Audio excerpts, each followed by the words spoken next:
नमस्कार किसान साथियों, चलिए बात करते हैं सरसों के बारे में पूरी जानकारी प्राप्त करते हैं। सबसे पहले एमएसपी की जानकारी प्राप्त करेंगे तो हम बताते हैं आपको कि सरकार ने वित्तीय वर्ष 2025-26 के लिए सरसों का न्यूनतम समर्थन मूल्य यानी कि एमएसपी 5950 रुपये रखा गया है। पिछले साल शायद 5600 रुपये समथिंग था। इस साल 5950 रुपये प्रति क्विंटल घोषित किया गया है। इसका मतलब है कि किसानों को अपनी फसल बेचते समय यह आधार मूल्य सुरक्षा रूप में मिलता है, जो जिससे कि वो अपने अगर मंडी में उनको भाव नहीं मिले तो वो अपनी फसल को उचित भाव में सरकार को बेच सकते हैं एमएसपी के तौर पर। वर्तमान बाजार की स्थिति जाने तो इस समय सरसों की नई फसल आने में देर है, लेकिन सरसों तेल की डिमांड लगातार बनी हुई है। यह वजह है कि बाजार में तेज़ी देखने को मिल रही है। मतलब कुछ समय के लिए कभी तेज़ी कभी मंदी, मतलब उठापटक चल रही है। बाजार को प्रभावित करने वाले बहुत कुछ कारण भी है, जैसे कि सबसे पहले बात करते हैं बढ़ती हुई मांग। त्योहार का सीजन भी नज़दीक आने वाला है। सरसों तेल की घरेलू खपत बढ़ रही है। लोग अभी सरसों के तेल की ओर अग्रसर हो रहे हैं। शादी ब्याह और त्योहारी सीजन उपयोग के कारण भी मांग तेजी हो रही है। अभी क्या कुछ महीनों बाद शादी ब्याह भी आने वाले हैं, तो क्या है कि सरसों का तेल की भी राजस्थान में खपत होती है, तो इससे भी मांग बढ़ने के कारण भी थोड़ी तेज़ी चल रही है। और सबसे महत्वपूर्ण कारक की आवक में कमी। प्रमुख मंडियों में सरसों की आवक घट रही है। किसान अपनी उपज पुरानी फसल जो है वो रोक कर बैठे हुए हैं। मंडियों में सीमित मात्रा में सरसों आने से भाव मजबूत बने हुए हैं। तेल मिलों की सक्रियता और सबसे एक और मेन कारण तेल मिल भी खरीदार है। भारत देश में बड़ी बड़ी तेल मिलें भारी मात्रा में सरसों खरीदार कर रही हैं।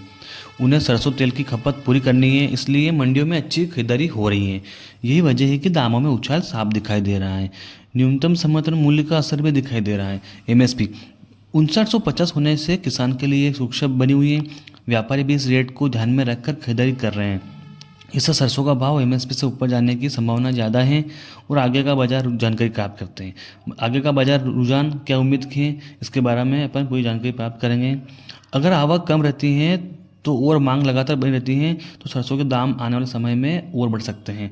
वहीं अगर बाहरी देशों के खाद्य तेल आयात का कम होता है, जो अभी सरकार कुछ तेल खाद्य तेल बाहर से आयात करते ही हैं, अगर इसको बिल्कुल रोक दिया जाए तो शायद सरसों और सोयाबीन दोनों तेलों में बढ़ोतरी होगी। मतलब सरसों की फसल और सोयाबीन की फसल दोनों तेल की प्रमुख फसलें, दोनों में बाजार तेज होने के अनुमान 100% है अगर बाहर से तेल आयात बंद होता है तो। अपने देश में सरसों की कीमतें और तेज़ी से बढ़ सकती हैं। किसानों के लिए सलाह। किसान भाइयों, अभी बाजार में सरसों का भाव मजबूत दिखाई दे रहा है। अगर आपके पास सरसों का स्टॉक है तो बाजार की चाल देखकर ही बेचें। जल्दबाजी ना करें, लेकिन ज़्यादा देरी भी ना करें, क्योंकि बाजार कभी भी पलट सकता है। समाधान इसी में है कि मांग, आवक और मंडी रेट पर नजर रखते हुए सही समय पर बिक्री कर दें। दोस्तों, अब जानते हैं सरसों का भाव भविष्य में कैसा रहेगा। यह सवाल आज हर किसान और व्यापारी के मन में है। मौजूदा हालत और हालिया रुझानों को देखते हुए साफ दिखाई दे रहा है कि आने वाले समय में सरसों के दाम बढ़ सकते हैं। सवाल उठता है कि आखिर इसकी वजह क्या है। चलिए चलते हैं और विस्तार से समझते हैं। पहला कारण, आवक में कमी। सबसे पहला कारण है कि पिछले सालों की तुलना में इस साल मंडियों में सरसों की आवक लगभग 22% तक कम हो गई है। जब मंडी में माल कम आता है तो स्वाभाविक रूप से कीमतें ऊपर जाती हैं। यही हाल सरसों में भी देखने को मिल रहा है। दूसरा सबसे बड़ा कारण है कि बढ़ती मांग। आज लोग स्वास्थ्य के प्रति ज़्यादा जागरूक हो रहे हैं। घर घर में खाने के लिए सरसों के तेल की मांग लगातार बढ़ रही है। यही नहीं, खाद्य उद्योग और व्यापारी को भी सरसों तेल में दिलचस्पी बढ़ रही है। जब मांग ज़्यादा हो तो माल कम हो तो भाव बढ़ना तय है और स्वाभाविक रूप से भाव बढ़ता है। तीसरा सबसे मेन कारण, वैश्विक बाजार का असर। भारत सरसों का बड़ा उत्पादक और उपभोक्ता दोनों है। दुनिया भर में तेलों की कीमतों में जो भी उतार चढ़ाव होता है उसका असर भारतीय बाजार में सीधा पड़ता है। और इस समय अंतर्राष्ट्रीय स्तर पर भी सरसों तेलों की मांग मजबूत बनी हुई है। चौथा कारण, जलवायु और फसल पैटर्न। बदलते मौसम और आसमान बारिश के कारण फसल की पैदावार असर पड़ा है। कई जगहों पर सरसों की बुआई भी गिरावट देखने को मिली थी। इन कारणों से भी आपूर्ति पर दबाव पड़ा है और कीमतों में बाजार तेजी हुई है। अब किसानों को क्या करना चाहिए, इसकी राह जान लीजिए। स्टोर करने की रणनीति अपनाएं। किसानों को सलाह दी जाती है कि वे अपनी सरसों तुरंत बेचने के बजाय कुछ समय के लिए स्टोर करके रखें, क्योंकि आने वाले दिनों में भाव ऊपर बढ़ने की संभावना है, ये हम कहते हैं। बाजार पर रखें नज़र। स्टोर करना ही उचित नहीं है। किसानों को रोजाना मंडियों और बाजारों के हालचाल पर नजर रखना होगी। सही समय पर निर्णय बेचने का ही उन्हें ज़्यादा मुनाफा दिला सकता है।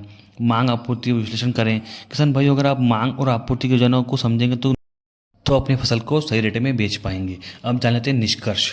तो कुल मिलाकर सरसों के भाव निकट भविष्य में बढ़ने की उम्मीद है। आपूर्ति घट रही है, मांग बढ़ रही है और वैश्विक बाजार भी मजबूत दिखा रहा है। ऐसे में किसान भाइयों के लिए सबसे अच्छा कदम यह है कि वे धैर्य रखें, अपनी फसल सुरक्षित रखें और बाजार की नब्ज पर लगातार नजर बनाए रखें। साथ ही देख रेख भी करते रहें कि बाजार कितना क्या ऊपर नीचे है और फिर बेचें अपनी फसल को, जिससे आपको मुनाफा मिल सके। धन्यवाद किसान साथियों, हमारे यूट्यूब चैनल देखने के लिए। साथ ही सभी तरह की तेजी मंदी रिपोर्ट आपको मिलती रहेगी। हमारे चैनल को सब्सक्राइब जरूर करें, बेल आइकन को दबाना ना भूलें। धन्यवाद।